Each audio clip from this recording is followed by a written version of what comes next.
Lazzat opa, aytingchi, nega broiler jo'jalarining dastlabki 5-7 kuni eng muhim davr hisoblanadi? Именно o'sha paytlarda broiler start olib, yaxshi temperatura bo'lib, yaxshi vaksinatsiyalar o'tib, именно bir xildari suvsiz qolib ketadi. Именно suvga qarash kerak, yemga qarash kerak, temperatura. Birinchi 7 haftaning ichida qanaqa ves olsa, shunaqa arqaray davom etadi. Jo'jalarni qabul qilishning birinchi kunida fermerlar eng ko'p qaysi xatolarga yo'l qo'yishadi? Eng ko'p xato fermerlarda birinchidan sho'ja tushirishdan oldin yaxshi temperatura ola olmaydi. Yoki bir kunda sexda statda birdan 5-6 soatning ichida 33 gradus qilib qo'yadi. Bu natura ish. 2 kun oldin, хотя бы 2-3 kun oldin isitish kerak. Dual isitish kerak.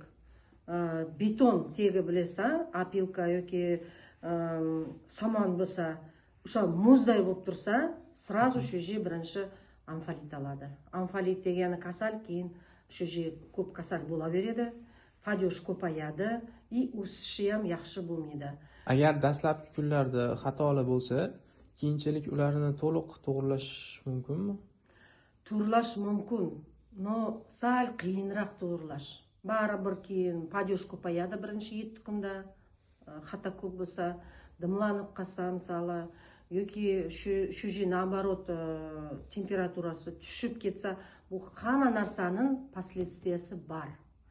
Agar ko'proq narsa bilaman desangiz, broiler turisida biz 28-yanvarda trening o'tkazamiz Toshkentda. Iltimos hammasini biz taklif qilamiz. Kelinglar, shunda podrobniy, yaxshi specialistlar sizga hammasini joy-joyiga qo'yib berishadi. Sizning savollaringizga javob ola olasiz shunda. Ko'p narsaga o'rganib olasiz shunda. Mikroklimatdan boshlab finishga дейін hammasini aytib berishadi sizga. Nima uchun biz trening o'tkazyapmiz 28-yanvar kuni? Yoki ko'p joyga boramiz. Ko'p joylarda xato bo'ladida. Birinchi kundan boshlanadi, keyinroq ham bo'ladi xato. O'shandan sizga o'sha treningga yaxshi Turkiyadan specialist, eng kuchli specialistlar olib kelamiz. Именно broiler uchun.